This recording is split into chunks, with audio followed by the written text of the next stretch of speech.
when we're sitting here at home in Great Britain and we think the idea of a military coup, it sounds absolutely terrifying. It sounds volatile. It sounds everything other than actually as it appears, as Charlotte was saying. It seems like a quite relaxed position for them to have taken in terms of the impact on the tourists as well.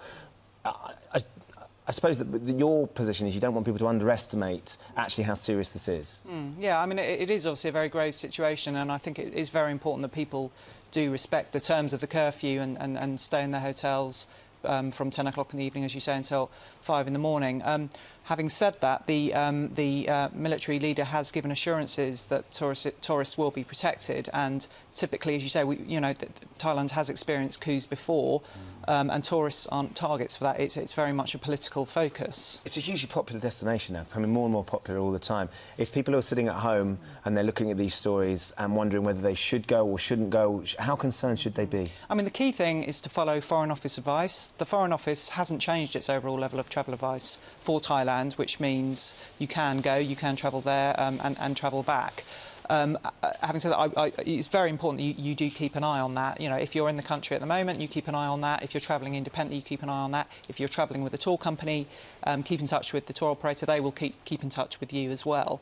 The other really important piece of advice I would give to tourists who are out there, or indeed going out there, is make sure you leave plenty of time to get to the airport.